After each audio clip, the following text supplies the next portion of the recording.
হঠাৎ একদিন ছাদের উপর পাওয়া যায় একটা মহিলার বস্তাবন্দি লাশ। কিন্তু এই খুনটা কোনো সাধারণ খুন নয়, কারণ লাশটা পাওয়া যায় এক পুলিশ অফিসারের বাড়িতেই। সেই লাশের তদন্ত করতে গিয়ে দুজন পুলিশ অফিসার আবিষ্কার করে এমন কিছু ক্লু যা পুরো পুলিশ ডিপার্টমেন্টকেই সন্দেহের মধ্যে ফেলে দেয়। ধীরে ধীরে তদন্ত যতই সামনে এগোতে থাকে, ততই যেন বের হয়ে আসে নতুন নতুন রহস্য।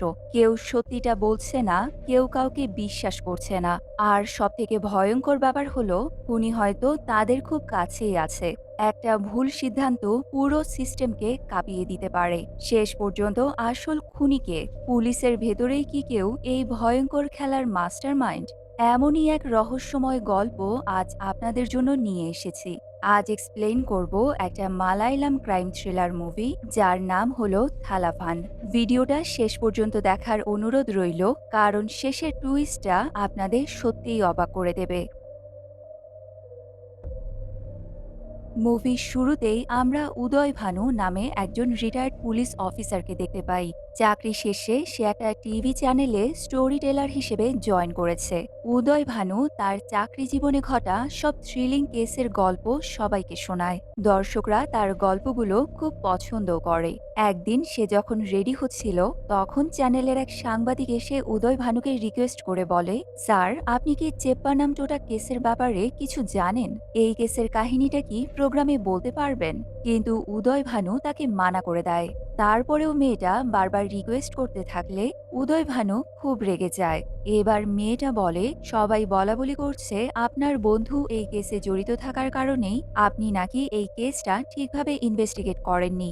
তাই আমি চাই আপনি প্রোগ্রামে এই কেসটা নিয়ে কথা বলে সত্যিটা সবাইকে জানান। মেয়েটার কথা শুনে উদয় ভানু কিছুক্ষণ চিন্তা করে চেপ্পানাম টোটা কেস নিয়ে কথা বলতে রাজি হয়ে যায়। তবে তার শর্ত হলো, এই এপিসোড টেলিকাস্ট হওয়ার আগে সে নিজে ফাইনাল এডিটিং চেক করবে। যদি তার মনে হয় এপিসোডের কোনো অংশ টেলিকাস্ট করা যাবে না, তাহলে সেটা ডিলিট করে দিতে হবে। শর্ত শুনে সাংবাদিক মেয়েটা এক কথায় রাজি হয়ে যায়। এরপর উদয় ভানু প্রোগ্রামের শুটে এসে চেপ্পানাম টোটা কেসটা নিয়ে বলতে শুরু করে। তার কথায় সময় চলে আসে 2019 সালে। একদিন সকালে কার্তিক নামের এক পুলিশ অফিসার সিভিল ড্রেসে চেপ্পানাম টোটা পুলিশ স্টেশনে আসে। আসলে আজই কার্তিক ট্রান্সফার হয়ে এই থানায় নতুন জয়েন করেছে। তাই প্রথমে বাকি পুলিশরা কেউ তাকে চিনতে না পেরে একদম পাত্তা দেয় না। তবে পরিচয় জানার পর সবাই তাকে স্যালুট জানায়। রঘু নামের এক পুলিশ অফিসার কার্তিককে বলে, স্যার, এখনই সিআইএ স্যার চলে আসবেন, তাই আপনি গিয়ে তাড়াতাড়ি ইউনিফর্ম পরে নিন। এরপর হরিশ নামের আরেকজন পুলিশ তাকে চেঞ্জিং রুম দেখিয়ে দেওয়ার পর কার্তিক ইউনিফর্ম পরে নেয়। কিছুক্ষণ পর সিআইএ জয়শঙ্কর থানায় আসে। জয়শঙ্কর খুবই মেজাজি লোক। থানায় ঢোকার পরেই সে সবার সাথে রাগারাগি শুরু করে দেয়। তাই অন্য পুলিশরা মনে মনে জয়শঙ্করকে একদম পছন্দ করে না। কিন্তু জয়শঙ্করের সামনে তাকে কিছু বলার সাহস কারও নেই। কার্তিক এসে জয়শঙ্করকে তার জয়নিং লেটার দেখায়। জয়নিং লেটার দেখে জয়শঙ্কর জানতে পারে কার্তিক মাত্র 2 বছর হলো পুলিশে জয়েন করেছে, কিন্তু এই 2 বছরে তার ট্রান্সফার হয়েছে 5 বার। তাই জয়শঙ্কর তাকে কিছুটা অপমান করেই বলে, পুলিশে ঢুকেই করাপশনে জড়িয়ে পড়েছ নাকি? এখানে কিন্তু কোনো করাপশন করতে পারবে না। কার্তিক মুচকি হেসে বলে, আমি কোনো করাপশন করিনি স্যার, আমি স্ট্রেট ফরওয়ার্ড কথা বলি, তাই আমাকে বারবার ট্রান্সফার করা হয়। জয়শঙ্কর বলে, তুমি তো দেখি সিনিয়রের মুখে মুখেও কথা বলো, এটাও এখানে করা যাবে না। কার্তিক বলে, এটা আমি চেঞ্জ করতে পারবো না স্যার, সব সময় উচিত কথা বলাই আমার অভ্যাস। তবে কার্তিকের কথা শুনে জয়শঙ্কর খুব একটা খুশি হতে পারে না।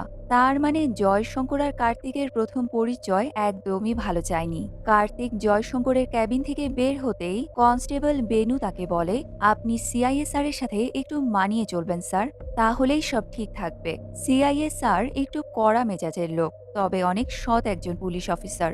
এটা শুনে কার্তিক বলে, মনে হচ্ছে তোমাদের সিআইএ স্যার আমার মতোই ঘাড়ত্যাড়া। জয়শঙ্করের এমন ব্যবহারের জন্য তার সাথে অনেকের শত্রুতা ছিল। একবার তারই থানার অফিসার রঘুর সাথে তার খুব ঝামেলা হয়েছিল। আসলে অফিসার রঘু একদমই ভালো মানুষ নয়। সে প্রায়ই থানায় কমপ্লেন করতে আসা মেয়েদের বাড়িতে গিয়ে কেসের নাম করে তাদের উত্ত্যক্ত করত। একদিন সে এক অ্যাক্ট্রেসের বাড়িতে গিয়ে তাকে উত্ত্যক্ত করার সময় জয়শঙ্কর তাকে হাতে নাতে ধরে ফেলে। এরপর রঘুকে 6 মাসের জন্য সাসপেন্ড করে দেয়া হয়। তাই রঘু মনে মনে জয়শঙ্করের উপর খুবই ক্ষেপে আছে। 6 মাস পর রঘু যখন ডিউটি জয়েন করে, এর কিছুদিন পরেই আরেকটা ঘটনা ঘটে। জয়শঙ্কর প্রতিদিনের মতো তার স্ত্রী সুনিতাকে স্কুলে নামিয়ে দিয়ে থানায় আসে। তবে কিছুক্ষণ পরেই জয়শঙ্কর জানতে পারে যোশী নামের এক ভাড়াটে গুন্ডা সুনিতার উপর আক্রমণ করেছে। সুনিতা এতই মারাত্মকভাবে জখম হয়েছিল যে তার সুস্থ হতে প্রায় 1.5 বছর সময় লেগে যায়। যদিও সে এখনো সোজা হয়ে হাঁটতে পারে না। যোশী তার স্টেটমেন্টে বলেছে সে ভুল করে সুনিতাকে আক্রমণ করেছিল, তার আসল টার্গেট ছিল অন্য কেউ। কিন্তু জয়শঙ্কর ভালো করেই বুঝতে পেরেছে তার সাথে শত্রুতা করে কেউ যোশীকে দিয়ে এটা করিয়েছে। যাই হোক, কার্তিকের ডিউটি জয়েন করার পর 2 মাস কেটে গেছে। একদিন এক কনস্টেবল এসে কার্তিককে বলে মনু দাস নামের একজন আসামি কার্তিকের সাথে দেখা করতে চাইছে। মনু বলছে সে নাকি কার্তিকের ক্লাসমেট। কার্তিক মনুর সাথে দেখা করে জানতে পারে মনু আসলেই প্রাইমারি স্কুলে তার ক্লাসমেট ছিল। কার্তিক বেশ অবাক হয়ে জিজ্ঞেস করে মনুর এমন অবস্থা কি করে হলো। মনু জানায় সে প্রায় 14 বছর ধরে এখানে একাই টিভি ক্যাবলের ব্যবসা করত। সম্প্রতি বিনায়ক নামের একজন লোকও ক্যাবলের ব্যবসা শুরু করে, কিন্তু মনুর ব্যবসা ভালো চলছে দেখে বিনায়ক হিংসে করে মনুর ক্যাবলের লাইন কাটতে শুরু করে। এটা বুঝতে পেরে মনু বিনায়কের সাথে কথা বলতে গেলে কথায় কথায় তাদের মধ্যে ঝগড়া শুরু হয়ে যায়। এক সময় মনু বিনায়ককে পেছনে ধাক্কা দেয়। ধাক্কা লেগে বিনায়ক একটা গ্লাসের উপরে পড়ে তার মাথা ফেটে যায়। তাই অ্যাটেম্পট টু মার্ডার কেসে মনুকে গ্রেপ্তার করা হয়। এবার মনু কার্তিককে রিকোয়েস্ট করে বলে কিছুদিন পরেই তার বিয়ে হওয়ার কথা, তাই কার্তিক যেন তাকে ছেড়ে দেয়। বিয়ের পর দরকার হলে সে নিজেই এসে থানায় সারেন্ডার করবে। সব শুনে কার্তিকও বুঝতে পারে এই ঘটনায় মনুর কোনো দোষ নেই, তাই সে মনুকে ছেড়ে দেয়। এরপর রমা নামের এক মহিলাকে দেখা যায়। সে তার মেয়েকে পাশের বাড়িতে রেখে পুলিশ স্টেশনে যাবে। জয়শঙ্করের স্ত্রী সুনিতার ওপর যোশী নামের যে লোকটা হামলা করেছিল, এই রমা হলো সেই যোশীর স্ত্রী। যোশীকে এখনো জামিন করানো যায়নি, তাই রমা পুলিশ স্টেশনে যোশীকে দেখতে যাবে। এদিকে কিছুক্ষণ পর জয়শঙ্কর থানায় এসে মনুকে তার রুমে ডেকে পাঠায়। কনস্টেবল ভানু তাকে জানায় কার্তিক মনুকে ছেড়ে দিয়েছে। এটা শুনেই জয়শঙ্কর খুবই রেগে গিয়ে কার্তিকের কাছে এসে বলে তোর সাহস তো কম নয়, আমার পারমিশন না নিয়ে তুই মনুকে কিভাবে ছেড়ে দিলি। কার্তিকও উল্টো মাথা গরম করে বলে আমার সাথে ভালো করে কথা বলবেন স্যার, মনুকে ছাড়ার আগে আমি আপনাকে কল করেছিলাম কিন্তু আপনি রিসিভ করেননি। জয়শঙ্কর বলে তাই বলে তুই ওকে ছেড়ে দিবি? তুই জানিস মনু যাকে মেরেছে সে এখনো আইসিইউতে ভর্তি আছে। কার্তিক বলে মনু এটা ইচ্ছে করে করেনি, তাছাড়া কিছুদিন পরে ওর বিয়ে। এটা শুনে জয়শঙ্কর আরও রেগে বলে তাহলে তুই পুলিশের চাকরি ছেড়ে এবার মনুর ঘটকালি করতে যা। এভাবেই কথায় কথায় তাদের দুজনের মধ্যে তুমুল ঝগড়া লেগে যায়। জয়শঙ্কর কার্তিকের সাথে রাগারাগি করে তখনই মনুকে অ্যারেস্ট করতে বেরিয়ে পড়ে। সেই সময় রমা থানার বাইরেই দাঁড়িয়েছিল। জয়শঙ্করকে আসতে দেখে রমা তাকে অনুরোধ করে বলে পুলিশ যেন যোশীকে ছেড়ে দেয়, এর বদলে জয়শঙ্কর যত টাকা চায় সে দেবে। ঘুষ দেওয়ার কথা শুনে জয়শঙ্কর আরও রেগে গিয়ে রমার সাথে রাগারাগি করে সেখান থেকে চলে যায়। সে মনুর বাড়িতে এসে তাকে অ্যারেস্ট করে নিয়ে যাওয়ার সময় মনুর বাড়ির লোকেরা জয়শঙ্করকে অনুরোধ করে বলে অন্তত বিয়ের কটা দিন যেন তারা মনুকে ছেড়ে দেয়। কিন্তু জয়শঙ্কর কারো কোনো কথাই না শুনে মনুকে ধরে গাড়িতে তোলে। তখনই দেখা যায় মনু প্রচণ্ড রাগী চোখে জয়শঙ্করের দিকেই তাকিয়ে আছে। এরপর দেখতে দেখতে 4 মাস কেটে যায়। গ্রামের উৎসবের আজ শেষ দিন। জয়শঙ্কর পরিবারের সাথে বাড়ির সামনে দাঁড়িয়ে উৎসবের পরিক্রমা দেখছে। তখনই উদয় ভানু বন্ধু জয়শঙ্করকে কল করে।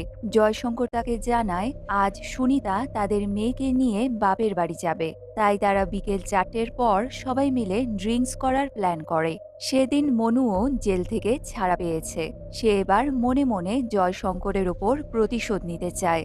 এদিকে কনস্টেবল রঘু দুদিনের ছুটি নিয়ে তার বাড়ি চলে যায়। সেদিন সন্ধ্যায় কার্তিক যখন রাউন্ডে ছিল তখন উদয় ভানু কার্তিককে কল করে জয়শঙ্করের বাড়িতে আসতে বলে। কার্তিকও তার কথা মতো জয়শঙ্করের বাড়িতে চলে আসে। উদয় ভানু কথায় কথায় জয়শঙ্কর ও কার্তিকের সম্পর্কটা স্বাভাবিক করার চেষ্টা করছে, কিন্তু জয়শঙ্কর ও কার্তিক দুজনেরই একরোখা স্বভাবের জন্য প্রতিটা ক্ষেত্রেই তাদের মতবিরোধ লেগেই থাকে। তাই উদয় ভানু তাদের সমঝোতা করাতে গেলে উল্টো তাদের ঝামেলা আরও বেড়ে যায়। আবারও কথা কাটাকাটি শুরু হলে কার্তিক রাগ করে সেখান থেকে চলে আসে। পরের দিন সকালে একজন প্লাম্বার জয়শঙ্করের বাড়িতে কাজ করতে আসে।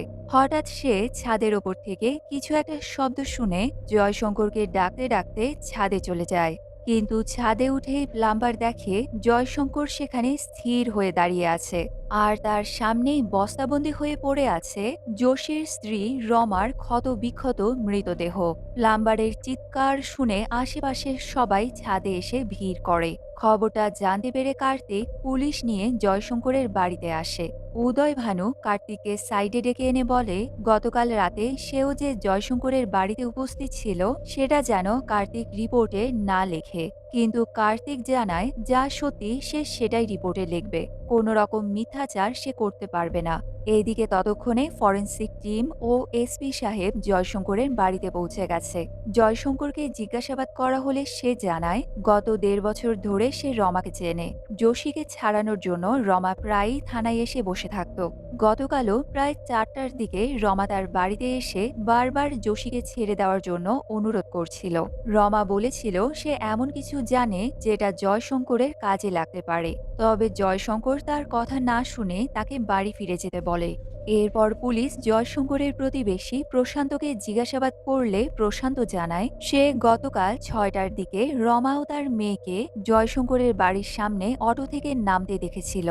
কিন্তু জয়শঙ্কর বলেছে রমা ৪টার সময় তার বাড়ি থেকে চলে গেছে।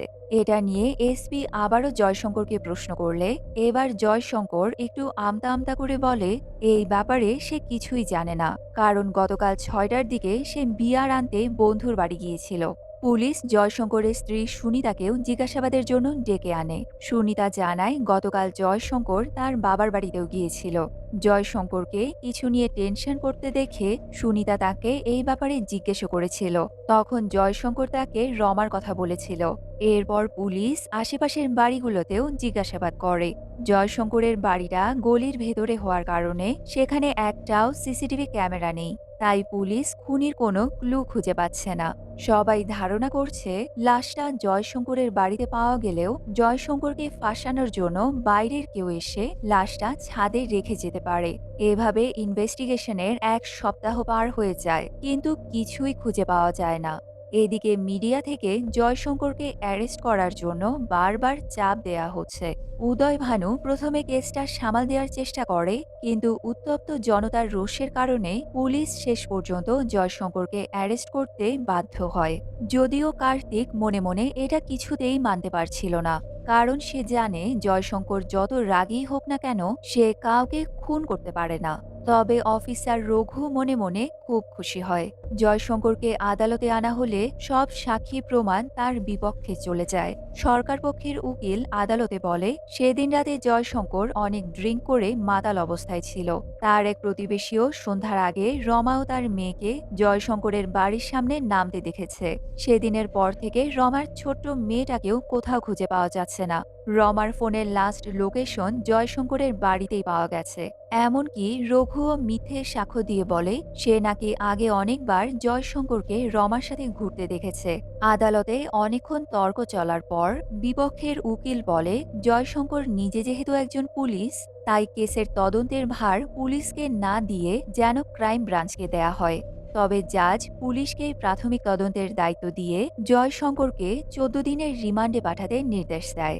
এরপর জয়শঙ্করকে সেন্ট্রাল জেলে নিয়ে আসা হয়। তার মতো এমন দাপুটে একজন পুলিশ অফিসার কয়েদির পোশাক পরে জেলে বন্দী আছে, এটা যেন এক অভাবনীয় দৃশ্য। তার স্ত্রী সুনিতাও জয়শঙ্করের এমন অবস্থা দেখে একেবারেই ভেঙে পড়েছে। এই ঘটনার কিছুদিন পর কার্তিক তার মায়ের সাথে মামাবাড়িতে বেড়াতে আসে। কার্তিকের মামা হলো একজন মিনিস্টার। মামা তাকে বলে যেহেতু উদয় ভানু ও জয়শঙ্কর ভালো বন্ধু, তাই উদয় ভানুকে জয়শঙ্করের কেস থেকে সরিয়ে দেয়া হয়েছে। উদয় ভানু কেসের দায়িত্বে থাকলে সে তার বন্ধুর প্রতি পক্ষপাতিত্ব করতে পারে, তাই এখন কার্তিককে জয়শঙ্করের কেসটা হ্যান্ডেল করার দায়িত্ব দেয়া হয়। এটা শুনে কার্তিক বেশ অবাক হয়ে জিজ্ঞেস করে, সে তো জয়শঙ্করের নিচের পোস্টে চাকরি করে, তাহলে কিভাবে সে তার সিনিয়রের কেস হ্যান্ডেল করতে পারে। তবে মামা তাকে এসব নিয়ে চিন্তা করতে না করে ভালোভাবে কেসটা ইনভেস্টিগেট করতে বলে। পরের দিন সকালে কার্তিক থানায় এলে উদয়ভানু তাকে কেবিনে ডেকে পাঠায়। কাগজে কলমে কেসের তদন্তের দায়িত্ব উদয়ভানুর উপরে থাকলেও আসলে কার্তিকই কেসটা তদন্ত করবে এটা যেন উদয়ভানু কিছুতেই মানতে পারছিল না। তাই সে কার্তিকের উপর মনে মনে খুবই বিরক্ত হয়। কার্তিক প্রথমে রমার পরিবারের সাথে দেখা করতে আসে। একজন মহিলা জানায় রমার পরিবারের সাথে যোশীর সম্পর্ক একদমই ভালো নয়। এদিকে জয়শঙ্কর ছাড়াও থানায় কাজ করা আরেকজন পুলিশ অফিসারের সাথে রমার পরিচয় ছিল। সেই অফিসার একবার রমাকে বাড়িতেও ড্রপ করতে এসেছিল। এদিকে জেলের ভেতরে সবকিছু ভাবতে ভাবতে জয়শঙ্কর একেবারে হতাশ হয়ে পড়েছে। সে চোখে মুখে পানি দেওয়ার জন্য সেলের বাইরে আসে। তখনই কয়েকজন কয়েদি মিলে জয়শঙ্করের উপর আক্রমণ করে। যোশী এসে জয়শঙ্করের পেটে চাকু ঢুকিয়ে দিয়ে তাকে জিজ্ঞেস করে জয়শঙ্কর তার মেয়েকে কোথায় লুকিয়ে রেখেছে। ততক্ষণে কার্তিক পুলিশ নিয়ে সেখানে চলে এলে জয়শঙ্করকে উদ্ধার করে তাড়াতাড়ি হসপিটালে ভর্তি করা হয়। এরপর কার্তিক যোশীকে জিজ্ঞাসাবাদ করে জানতে পারে সেদিন যোশীর কথাতেই রমা তার জামিন করাতে জয়শঙ্করের কাছে গিয়েছিল, কিন্তু জয়শঙ্কর রমাকে অপমান করে বের করে দিয়েছে। কিছুক্ষণ পর সে আবার রমাকে কল করলে রমা বলেছিল সে আবারও জয়শঙ্করের সাথে দেখা করতে যাচ্ছে। জয়শঙ্কর নাকি নিজেই তাকে ডেকে পাঠিয়েছে। রমা বলেছিল হয়তো এবার তার মন নরম হয়েছে। সে সেন্টু নামের এক অটো ড্রাইভারের গাড়িতে করে জয়শঙ্করের বাড়িতে যাচ্ছে। তখনই অটো ড্রাইভার খুব অবাক হয়ে রমাকে জিজ্ঞেস করে সে কিভাবে তার নাম জানতে পারল। রমা বলে সে যখন ফোনে কারোর সাথে কথা বলছিল তখনই অপর প্রান্ত থেকে কেউ তার নাম বলেছিল সেন্টু। এটা জানতে পেরে কার্তিক খুব অবাক হয়ে যায়, কারণ কেস ফাইলে তো এই ব্যাপারে কোনো তথ্য নেই।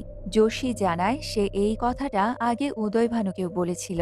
এবার যোশীর কথা মতো কার্তিক অটো রেজিস্ট্রেশন সেন্টারে এসে সেন্টু নামের অটো ড্রাইভারের খোঁজ করতে থাকে। কিন্তু আশ্চর্যের বিষয় হলো সেখানে সেন্টু নামের কোনো অটো ড্রাইভারই ছিল না।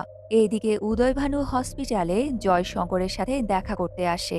জয়শঙ্কর তাকে অনুরোধ করে বলে সে নিজেই এই কেসটা তদন্ত করতে চায়, কারণ সে কার্তিকের উপর খুব একটা ভরসা করতে পারছে না। সে অসুস্থতার কারণ দেখিয়ে উদয়ভানুকে তার বেইলের জন্য আদালতে আপিল করতে বলে। সেই মতো উদয়ভানু আদালতে জয়শঙ্করের বেইলের আপিল করলে আদালত তাকে 15 দিনের বেল মঞ্জুর করে। সেদিন রাতেই এক অজ্ঞাতনামা লোক জয়শঙ্করের বাড়ির সামনে বাইকে আগুন লাগিয়ে দেয়। খবরটা পেয়ে কার্তিক সেখানে এসে জয়শঙ্করের বাড়ির দরজায় একটা বিয়ের কার্ড দেখতে পায়। সেই কার্ডটার পেছনে একটা ফাঁসের দড়ি আঁকা ছিল। বিয়ের কার্ড দেখে কার্তিকের মনু দাসের কথা মনে পড়ে। জয়শঙ্করের কারণেই মনুর বিয়ে ভেঙে গিয়েছিল। তাই পরের দিন উদয়ভানুর নির্দেশে পুলিশ মনু দাসকে অ্যারেস্ট করে থানায় নিয়ে এসে তাকে খুব মারধর করে। তবে কার্তিক এসে তাদের থামিয়ে বলে মনু কি এতই বোকা যে সে জয়শঙ্করের বাড়ির সামনে বাইক চালিয়ে নিজের বিয়ের কার্ড রেখে আসবে। এটা নিশ্চয়ই অন্য কেউ করেছে, যাতে সব সন্দেহ মনুর ওপরে যায় আর মাঝে থেকে আসল খুনি পার পেয়ে যায়। তার সাথে কার্তিক এটাও জানিয়ে দেয় এই কেসটা সে হ্যান্ডেল করছে, তাই এরপর থেকে কিছু করার আগে যেন তাকে জানানো হয়। এরপর কার্তিক মনুকে জিজ্ঞেস করে সে এ ব্যাপারে কাউকে সন্দেহ করে কিনা। মনু জানায় তার প্রতিপক্ষ বিনায়কই হয়তো তাকে আবারও ফাঁসানোর চেষ্টা করছে। কার্তিক তখনই পুলিশ ফোর্স নিয়ে বিনায়কের বাড়িতে গিয়ে জানতে পারে বিনায়ক আগেই পরিবার নিয়ে তার গ্রাম পাট্টারিতে চলে গেছে। এটা শুনে কার্তিক স্পেশাল ফোর্সে কাজ করা তার এক বন্ধু বেনুকে কল করে বিনায়কের ব্যাপারে খোঁজ নিতে বলে। বেনু খোঁজ নিয়ে কার্তিকে জানায় কয়েকদিন আগে বিনায়কের বড় একটা অ্যাক্সিডেন্ট হয়েছিল, সে এখন হসপিটালে এডমিট আছে। পরের দিনই কার্তিক বিনায়কের সাথে দেখা করতে তার গ্রামের হসপিটালে আসে। বিনায়ক তখন হাঁটাচলা করার মতো অবস্থায় ছিল না, তাই কার্তিক বুঝতে পারে এমন অবস্থায় বিনায়কের পক্ষে এই সব করা সম্ভব নয়। বিনায়কের সাথে কথা বলে কার্তিক যখন হসপিটাল থেকে বেরিয়ে যাচ্ছে তখন পাট্টারি থানার এক কনস্টেবল এসে কার্তিককে জানায় কয়েক বছর আগে জয়শঙ্কর যখন এই থানায় পোস্টিং ছিল তখন সেন্টু নামের এক লোকাল গুন্ডা তাকে ছুরি মেরেছিল। সেন্টু নামটা শুনে কার্তিক একটু নড়ে চড়ে ওঠে। তার মনে পড়ে এই সেন্টু নামের এক অটো চালক সেদিন রমাকে জয়শঙ্করের বাড়িতে নামিয়ে দিয়েছিল। সেন্টুর গ্রুপে এক পুলিশ কনস্টেবল শিবদাসের ছেলেও ছিল। এটা জানতে পেরে কার্তিক শিবদাসের ঠিকানা নিয়ে তার সাথে দেখা করতে যায়। শিবদাস কার্তিককে জানায় তার ছেলে অরুণ ছোটবেলা থেকেই সেন্টুর সাথে মিশত। বড় হয়েও সে সেন্টুর গ্রুপে নাম লিখিয়েছে। একদিন অরুণ তার এক বান্ধবীকে নিয়ে সেন্টুর গ্রুপের সাথে বেড়াতে বের হয়েছিল। তবে অরুণের বান্ধবীকে সেন্টুদের সাথে ঘুরতে দেখে একজন পুলিশ অফিসার তাকে নিয়ে খুবই বাজে মন্তব্য করেছিল। এটা শুনে সেন্টু বাকিদের সাথে সেই অফিসারকে ধরে জঙ্গলে এনে বেঁধে রাখে আর তাকে খুব মারধরও করে। জয়শঙ্কর এটা জানতে পেরে ফোর্স নিয়ে এসে সেই অফিসারকে উদ্ধার করে। এরপর সেন্টুর গ্রুপের সবাইকে থানায় ধরে এনে সবাইকে খুব মারধর করেছিল। শিবদাস ছেলেকে বাঁচাতে তাদের নামে কোনো মামলা না করার জন্য জয়শঙ্করকে বারবার অনুরোধ করতে থাকে। তাই শিবদাসের কথা মেনে সেদিন জয়শঙ্কর সেন্টুদের নামে কোনো মামলা করেনি। এই ঘটনার পর শিবদাস অরুণকে পড়াশোনার জন্য বিদেশে পাঠিয়ে দেয়। এরপর সে কখনো আর সেন্টুর খোঁজ করেনি। তখনই কন্ট্রোল রুম থেকে তার বন্ধু বেনু কল করে কার্তিককে জানায় হেলথ মিনিস্টারের বাড়ির সামনের সিসিটিভি ক্যামেরা দিয়ে রমা সেদিন যে অটোতে উঠেছিল তার নাম্বারটা জানা গেছে। সেই অটোটা পুলিশ অফিসার রঘুর নামে রেজিস্টার করা আছে। কার্তিক রঘুর বাড়িতে এসে দেখে বাড়ির পাশে পুরনো একটা ভাঙাচোরা অটো দাঁড় করিয়ে রাখা আছে। রঘু জানায় তার বাবা একজন অটো ড্রাইভার ছিল। 2 বছর আগে বাবা মারা যাওয়ার পর থেকে অটোটা এখানেই পড়ে আছে। অটোর পাশে কয়েকটা ড্রামও রাখা ছিল। কার্তিক একটা ড্রামের ঢাকনা খুলতেই একেবারে চমকে ওঠে, কারণ ড্রামের ভেতরটা একেবারে রক্তে লাল হয়েছিল। এ ব্যাপারে রঘুকে প্রশ্ন করলে সে জানায় তার ভাই মুরগির ব্যবসা করে, এগুলো মুরগির রক্ত। কিন্তু কার্তিক রঘুর কথা বিশ্বাস না করে তাকে থানায় ধরে আনে। পুলিশ এবার রঘুকেই সন্দেহ করছে, কারণ অতীতে রঘুর সাথে জয়শঙ্করের ঝামেলা হয়েছিল। তাই হতে পারে রঘুই জয়শঙ্করকে ফাঁসানোর চেষ্টা করছে। তবে সেদিন রাতে ঘটে আরেক ঘটনা। খুনি রমার মেয়েকে রমাদের এক প্রতিবেশীর বাড়ির সামনে নামিয়ে দিয়ে যায়। খবরটা পেয়ে পরের দিনই কার্তিক রমার মেয়ের সাথে কথা বলতে আসে। তবে মেয়েটা এতই ভয় পেয়েছিল যে সে কিছুই ঠিক করে বলতে পারছিল না। কার্তিক তাকে সেন্টুর ছবি দেখিয়ে জিজ্ঞেস করে, এই লোকটাই কি তোমাকে আর তোমার মাকে অটোতে নিয়ে গিয়েছিল? মেয়েটা বলে, হ্যাঁ, এই লোকটাই ছিল। কার্তিক জিজ্ঞেস করে, এরপর কি হয়েছিল? মেয়েটা জানায়, এই আঙ্কেল আমাদের আরেকটা বাড়িতে নিয়ে যায়। এরপর তার মাকে অন্য কোথাও নিয়ে গেছে। এটা বলে মেয়েটা কাঁদতে শুরু করে। সে চারিদিকে তাকিয়ে শুধু তার মাকেই খুঁজছে। এদিকে কন্ট্রোল রুম থেকে কল করে কার্তিককে জানানো হয় সেন্টু এখন জেসিবি ড্রাইভার হিসেবে কাজ করে। তার লোকেশন পেয়ে কার্তিক ফোর্স নিয়ে তখনই সেন্টুকে ধরতে যায়। তবে সেন্টু তখন বাড়িতে ছিল না। বৃদ্ধ এক কেয়ারটেকার কার্তিককে জানায় কয়েকদিন আগে সেন্টু একটা ছোট মেয়েকে নিয়ে এসেছিল। সে মেয়েটিকে সারাদিন রুমে আটকে রাখত, তাকে কারো সাথেই কথা বলতে দিত না। তবে কাল বিকেলে সে মেয়েটাকে নিয়ে চলে যায়। এরপর কার্তিক এসে এসপিকে বলে সে সন্দেহ করছে হয়তো রঘু সেন্টুর সাথে জড়িত আছে। তবে এসপি জানায় ড্রামের রক্ত পরীক্ষা করে জানা গেছে সেটা আসলেই মুরগিরই রক্ত ছিল। এমনটা হতে পারে কেউ ইচ্ছে করে অটোর নাম্বার নকল করে তাদের ইনভেস্টিগেশনকে বিভ্রান্ত করার চেষ্টা করছে। সেদিন রাতে একটা আননোন নাম্বার থেকে জয়শঙ্করের কাছে একটা কল আসে। কল রিসিভ করতেই জয়শঙ্কর জানতে পারে কার্তিক সেন্টুকে অ্যারেস্ট করেছে। সেন্টু আদালতে জয়শঙ্করের বিরুদ্ধে সাক্ষী দেবে। এদিকে কার্তিক তখন তার বাড়িতেই ছিল। বাইরে অটোর শব্দ শুনে কার্তিক বাইরে তাকাতেই দেখে রমাকে যে অটোটা নিয়ে গিয়েছিল সেটাই তার বাড়ির সামনে দাঁড়িয়ে আছে। কার্তিক তখনই অটোটার কাছে গিয়ে দেখে তার পাশে একটা কফিন রাখা আছে। কফিনের ঢাকনা খুলতে সে একেবারে চমকে ওঠে, কারণ তার ভেতরে রাখা ছিল সেন্টুর মৃতদেহ। কার্তিক কিছুই বুঝতে পারছে না যে এতদিন তারা যাকে সন্দেহ করেছে সেই সেন্টুকে কেউ খুন করে তারই বাড়ির সামনে রেখে গেছে। তখনই হঠাৎ জয়শঙ্কর পেছন থেকে এসে কার্তিকের ওপর আক্রমণ করে। কার্তিক ভাবে তাহলে জয়শঙ্করই সেন্টুকে মেরেছে। তবে জয়শঙ্কর কোনো রকমে তাকে শান্ত করে বলে কেউ আমাদের দুজনকে ফাঁদে ফেলার প্ল্যান করেছে।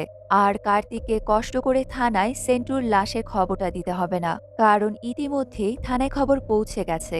কার্তিকও এবার ঠান্ডা মাথায় বোঝার চেষ্টা করছে আসলে ঘটনাটা কি ঘটছে। জয়শঙ্কর বলে যারা সেন্টুকে মেরেছে তারা খুব বুঝে শুনেই তার লাশ কার্তিকের বাড়ির সামনে রেখে গেছে। তাহলে সবাই ভাববে সেন্টুকে ধরে ইন্টারোগেট করার সময় কার্তিক তাকে টর্চার করে মেরে ফেলেছে। এমনিতেই কার্তিকের রকচটা স্বভাবের কারণে তাকে বারবার বদলি করা হয়, তাই সবাই সহজেই বিশ্বাস করে নেবে যে কার্তিকই সেন্টুকে টর্চার করতে গিয়ে মেরে ফেলেছে। এটা তাদেরকে ফাঁদে ফেলার বড় একটা মাস্টার প্ল্যান। এদিকে জয়শঙ্করের ধারণা মতোই উদয় ভানুকে কেউ কল করে জানিয়েছে সেন্টুর লাশ এখন কার্তিকের বাড়ির সামনে পড়ে আছে। ততক্ষণে জয়শঙ্কর কার্তিককে নিয়ে বাড়ি থেকে বেরিয়ে গেছে। কার্তিক ফোন চেক করতেই দেখে বেনু তাকে একটা ভয়েস মেসেজ পাঠিয়েছে। মেসেজে বেনু বলেছে তার কাছে কেস রিলেটেড একটা এভিডেন্স আছে, তাই কার্তিক যেন তাড়াতাড়ি তাকে কল করে। কার্তিকও সাথে সাথে বেনুকে কল করে, কিন্তু বেনু কল রিসিভ করছে না। তারা বেনুর বাড়িতে গিয়ে জানতে পারে বেনু আজ সকালে পাসপোর্ট অফিসে গিয়েছিল, কিন্তু সে এখনো বাড়ি ফেরেনি। এটা শুনে তারা এবার পাসপোর্ট অফিসে গিয়ে বেনুর ছবি দেখিয়ে জিজ্ঞাসাবাদ করে। অফিসের একজন জানায় বেনু এখানে এসে 6 জনের ব্যাপারে ইনফরমেশন চেয়েছিল। এই 6 জনের মধ্যে মাত্র 2 জনের পাসপোর্ট ছিল। তাদের মধ্যে একজন হলো সেন্টু আর আরেকজন হলো শিবদাসের ছেলে অরুণ। জয়শঙ্কর ও কার্তিক তখনই শিবদাসের ঠিকানা বের করে তার বাড়িতে চলে আসে, কিন্তু শিবদাসের বাড়িতে ঢুকে তারা দুজন খুবই অবাক হয়ে যায়, কারণ শিবদাসের বাড়িতে তখন অরুণের শ্রাদ্ধের অনুষ্ঠান চলছে। বিদেশে কোনো এক দুর্ঘটনায় অরুণ মারা গেছে। এখানে এসেও তারা কোনো প্রমাণ না পেয়ে খালি হাতে ফিরে যেতে বাধ্য হয়। এদিকে উদয় ভানুকে ওপর থেকে নির্দেশ দেয়া হয়েছে যে করেই হোক জয়শঙ্কর আর কার্তিকের দেখা মাত্রই তাদের অ্যারেস্ট করতে হবে। তাই এবার তাদের দুজনকে আসামির মতো লুকিয়ে থাকতে হচ্ছে। কিছুক্ষণ পর একজন পুলিশ কার্তিককে কল করে জানায় সে খবর নিয়ে দেখেছে শিবদাসের ছেলে আসলে কোনোদিন বিদেশ যায়নি, এমনকি এম্বাসিতে তার ডেথ সার্টিফিকেটও জমা দেওয়া হয়নি। এটা শুনে কার্তিক আর জয়শঙ্কর আবারও শিবদাসের বাড়িতে আসে, আর এখানেই জানা যায় আসল ঘটনা কি ঘটেছে। সেদিন অরুণের বান্ধবীকে বাজে মন্তব্য করার পর সেন্টু সেই অফিসারকে ধরে আনে, আর অরুণ তাকে ধরে খুব মারধর করে। এরপর জয়শঙ্কর অফিসারকে উদ্ধার করে, আর সেন্টু অরুণ সহ বাকিদের থানায় এনে তাদের প্রচণ্ড মারে। শিবদাস নিজের ছেলেকে বাঁচাতে জয়শঙ্করকে বারবার অনুরোধ করলে জয়শঙ্কর শিবদাসের হাতে লাঠি দিয়ে বলে নিজের ছেলেকে এবার নিজেই শিক্ষা দাও, যাতে সে ভবিষ্যতে এমন কাজ আর না করতে পারে। তাই শিবদাস এবার বাধ্য হয়ে জয়শঙ্করের কথা মতো নিজের ছেলেকে গরুর মতো পেটাতে শুরু করে। অরুণের বান্ধবীও জানালা দিয়ে সেটা দেখতে পায়। এই ঘটনায় অরুণ ভীষণই লজ্জা পায়। সে বাড়ি এসে শিবদাসের ইউনিফর্মে আগুন লাগিয়ে দেয়। এমনকি অরুণ বাবার সাথে কথা বলাও বন্ধ করে দিয়েছে। একদিন শিবদাস ডিউটি থেকে বাড়ি ফিরে দেখে অরুণ ঘরে দরজা দিয়ে আত্মহত্যা করেছে। একমাত্র ছেলেকে চোখের সামনে এভাবে হারিয়ে শিবদাস একেবারে পাগলের মতো হয়ে যায়। তবে অরুণের মৃত্যুর খবরটা সে কাউকেই জানায় না। ঘরের ভেতরেই অরুণের মৃতদেহ মাটি চাপা দিয়ে দেয়। এরপর সে জয়শঙ্করের উপর প্রতিশোধ নেয়ার প্ল্যান করে, কারণ সে ভাবে জয়শঙ্করের কারণেই তার ছেলে অরুণ মারা গেছে। সে প্রথমে জয়শঙ্করের স্ত্রী সুনিতাকে মারার জন্য যোশীকে ভাড়া করে, তবে সুনিতা সেবার কোনো রকমে প্রাণে বেঁচে যায়। সেই ঘটনার পর জয়শঙ্কর যোশীকে অ্যারেস্ট করে জেলে পাঠিয়ে দেয়। জেলের ভেতর থেকে যোশী একদিন শিবদাসকে কল করে জানায় শিবদাস যদি প্রতি মাসে তার পরিবারের কাছে টাকা পৌঁছে না দেয়, তাহলে তার স্ত্রী রমা জয়শঙ্করের কাছে গিয়ে শিবদাসের সব সত্যি কথা জানিয়ে দেবে। ততদিনে রঘুও প্রতিশোধ নেয়ার জন্য জয়শঙ্করের নামে গুজব ছড়াতে শুরু করে যে রমার সাথে জয়শঙ্করের অবৈধ সম্পর্ক আছে। এই কথাটা শিবদাসের কানেও পৌঁছায়। শিবদাস বুঝতে পারে সম্পর্কের কারণে রমা একদিন না একদিন তার ব্যাপারে জয়শঙ্করকে সব কথা জানিয়ে দেবে। তাই এবার রমাকে রাস্তা থেকে সরিয়ে দেয়াটা খুবই জরুরি। শিবদাস রমাকে চুপ করিয়ে দেওয়ার জন্য সেন্টুকে ভাড়া করে। পরিকল্পনা মতে সেন্টু রমাকে গিয়ে বলে জয়শঙ্কর তাদেরকে নিয়ে যাওয়ার জন্য অটো পাঠিয়েছে।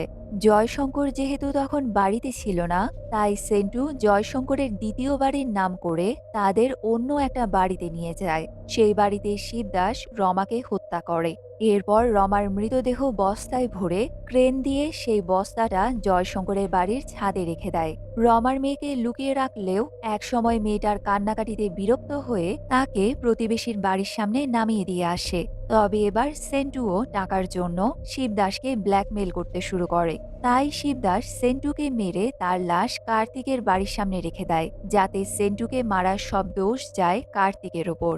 কার্তিকের বন্ধু বেনু ইনভেস্টিগেশন করে করে শিবদাস পর্যন্ত পৌঁছে গিয়েছিল। তাই সে বেনুকেও খুন করে তার লাশ বাড়ির মেঝেতে পুঁতে রেখেছে। সব শুনে পুলিশ শিবদাসের বাড়ি খুঁড়ে বেনুর লাশ উদ্ধার করে। কাহিনীটা এই পর্যন্তই বলে উদয় ভানু আজকের এপিসোড এখানেই শেষ করে। তবে যেদিন এই এপিসোডটা টিভিতে দেখানো হয় সেদিন দেখা যায় সোফায় উদয় ভানু মৃত অবস্থায় পড়ে আছে। তাহলে কি উদয় ভানু এমন কিছু জানতো যার কারণে তাকে নিজের জীবন হারাতে হলো?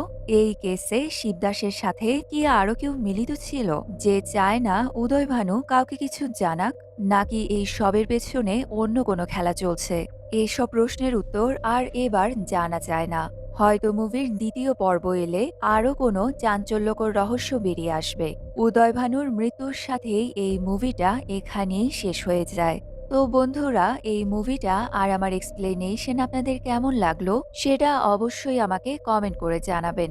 আমি সবসময়ই আপনাদের কমেন্টের অপেক্ষায় থাকি। তাই এই ভিডিও নিয়ে আপনাদের মতামত, ভালো বা খারাপ যাই হোক না কেন, সেটাই আমাকে কমেন্ট করে জানাবেন। তাহলে আজকের ভিডিও এই পর্যন্তই থাকলো। আপনাদের সাথে দেখা হচ্ছে পরের ভিডিওতে। সেই পর্যন্ত আপনারা সবাই ভালো থাকবেন, সুস্থ থাকবেন।